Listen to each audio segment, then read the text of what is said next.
This programme offers 3 different ways to engage with a Sherlock Holmes short story. In part 1, author Philip Ridley shares his passion for Sherlock Holmes as a reader and as a writer.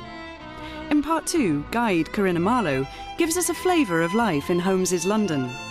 In part 3, TV director Simon Kethlen Jones storyboards the climactic scene in The Red-Headed League. And at the end, we include Granada TV's version of the same scene. But first, Philip Ridley, well-known author of Crindlecracks and Mighty Fizz Chiller, tells us why the Sherlock Holmes stories have fascinated him since he was a boy. Now, the first thing I started to read were the Marvel comics, but then I wanted something that was a bridge between reading the comics and reading a full-length novel. And the thing that I found and fell in love with immediately were the short stories of Sherlock Holmes. They were the perfect length.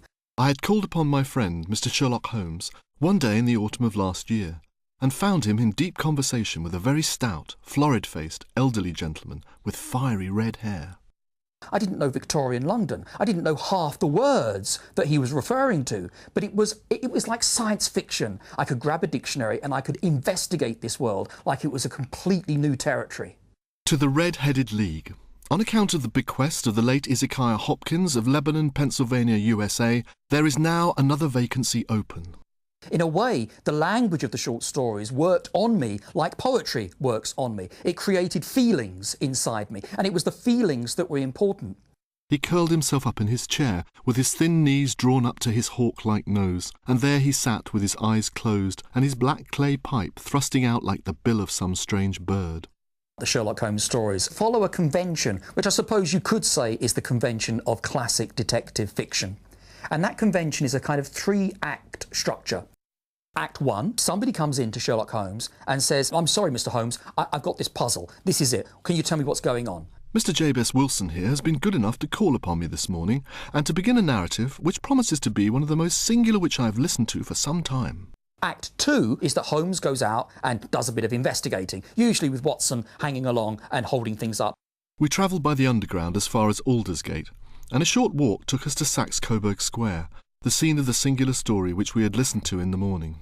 Act 3 is that Holmes settles down and says, "All is revealed, this is the answer to the puzzle." And how could you tell that they would make their attempt tonight? I asked. Well, when they closed their League offices, that was a sign that they cared no longer about Mr. Jabez Wilson's presence. Holmes represents the new. He is heading the way into the 20th century, forensic science, logic. Holmes fell upon his knees upon the floor, and with the lantern and a magnifying lens, began to examine minutely the cracks between the stones. Watson, on the other hand, is looking back. Watson's looking back longingly into fog, into mystery, into the potential for ghosts. There's lots of modern equivalents in this relationship between Holmes and Watson. In Star Trek, you see it between Captain Kirk and Spock. Spock is Holmes. You reasoned it out beautifully, I exclaimed in unfeigned admiration. It is so long a chain, and yet every link rings true. It saved me from ennui, he answered, yawning. The stories of Sherlock Holmes are written in the first person singular, which means that we are seeing everything through the eyes of Dr. Watson. It's like when you do one of those drawings when you're joining up the dots, and you sometimes join them up correctly, but usually, because they've been given to you in a certain way, you join them incorrectly.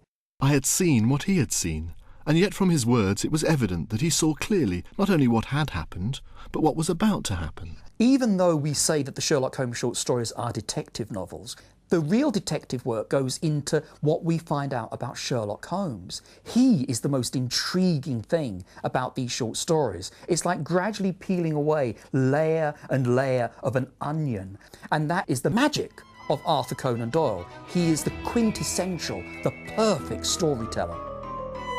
So what was the world of Sherlock Holmes like, and how does it compare with today? Original London Walks guide Corinna Marlowe gives us a brief insight into Victorian London. So here we are in the Strand, very busy nowadays and just as busy in Sherlock Holmes's time. Nowadays you can see that the street is clogged up with cars, taxis and buses, and in Sherlock Holmes's day there would have been buses as well, but pulled by horses, and the hackney carriages and cabs would have been horse-drawn too. So the streets would have been very noisy with the wheels going on the cobbles. the streets would be full of mud and dung, and little street sweeper boys would come to sweep the street clean. Nowadays, of course, we all have mobile phones to talk to each other and the internet to send emails.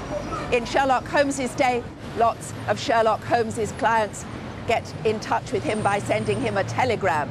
Or you might even hire a messenger boy to take a letter to the other side of town. So now we step towards the gaslit alleys of Victorian London.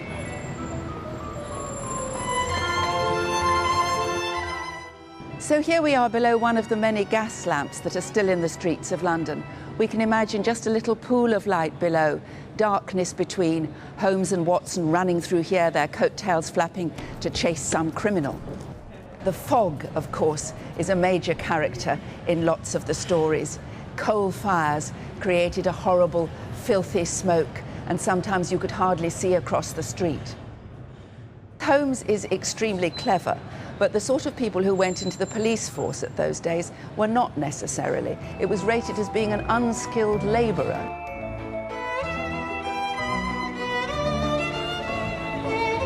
So here we are at Rule's Restaurant, the oldest restaurant in London.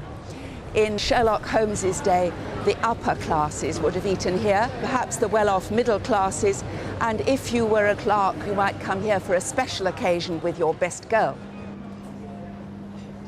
In those days, the class system was very carefully defined, but nowadays it's much more to do with money. You could very easily tell what class people came from by the clothes that they wore. An upper-class gentleman, for example, wouldn't be seen out without his silk top hat. And nowadays you can't really tell when you see somebody walking down the street whether they're upper class, middle class, lower class, rich or poor.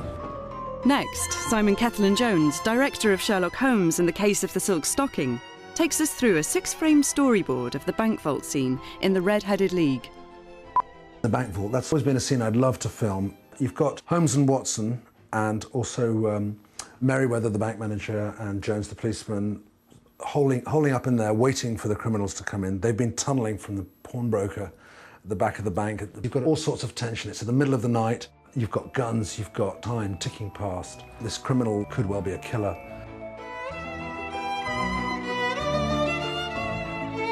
I placed my revolver cocked upon the top of the wooden case behind which I crouched.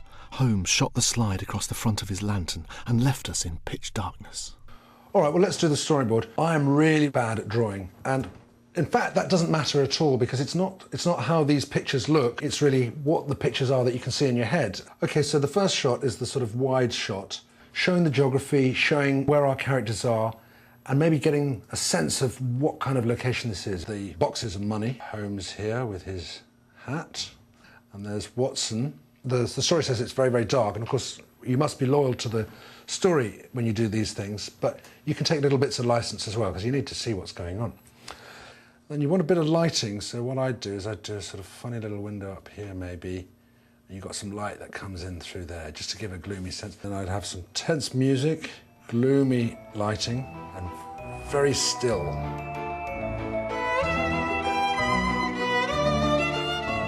They have but one retreat, whispered Holmes. That is back through the house into Saxe-Coburg Square. I hope that you have done what I asked you, Jones. The second and third pictures for me would be there to establish the characters, and the second one would be a shot of Holmes and Watson. So the second shot here, that is very, very big close-up of Sherlock Holmes, so we can see into his face. And in the background you've got Dr. Watson here, not quite as big in frame because he's less important than Holmes, but he is very important. He's there with his gun, ready to save the situation if required. And you could perhaps just start to hear the breathing, and maybe you just see very, very slight movement.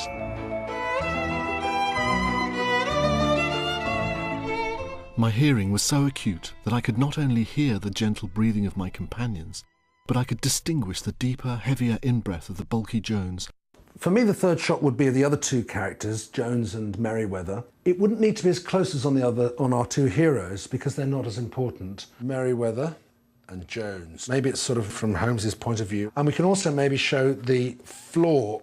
This is going to become very, very important because just here is where they're going to dig through it. And remember, we've still got the gold Napoleons in all these boxes. You've got to imagine that looks like thousands and thousands of dollar bills or pound notes or whatever. It's a lot of cash.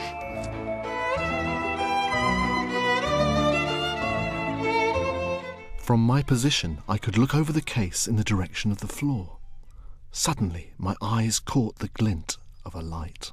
If you've set things up now, it's time to deliver. And so the fourth shot needs to be, okay guys, something's really happening now. What I'd do is I'd have quite a big close-up of the stone floor, and it just looks like a completely boring shot until suddenly you hear this scratching sound and you see a little chink of light, and that finger of light runs along the mortar, and then it ends up being really, really bright. And what you'd also do is you'd have the scratching noise at first, could interrupt the breathing sounds, so you know that something's happening before you see the light. With a rending, tearing sound, one of the broad white stones turned over upon its side.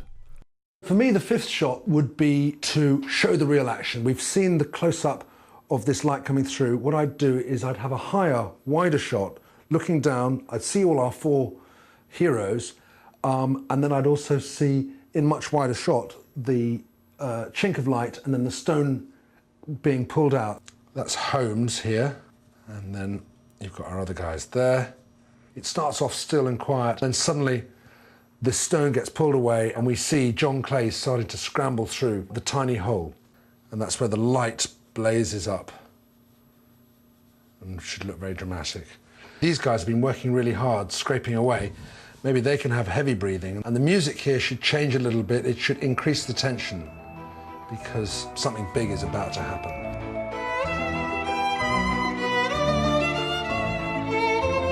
In another instant, he stood at the side of the hole and was hauling after him a companion, lithe and small like himself, with a pale face and a shock of very red hair.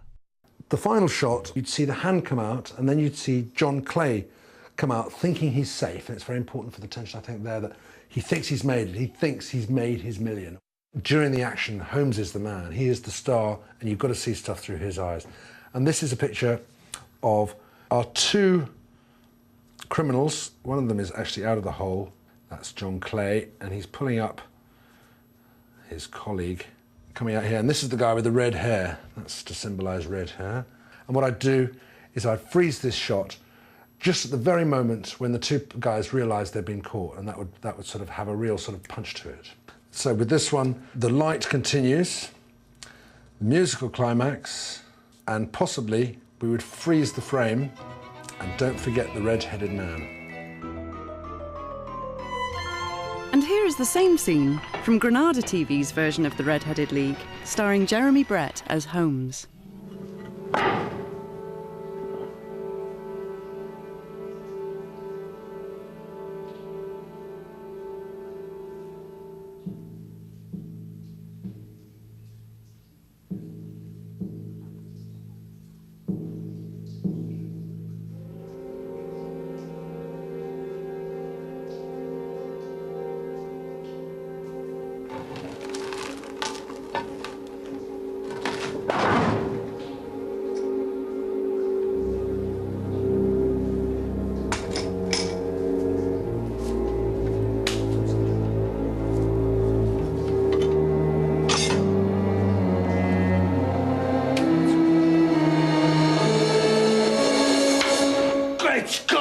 Jump, Archie, jump!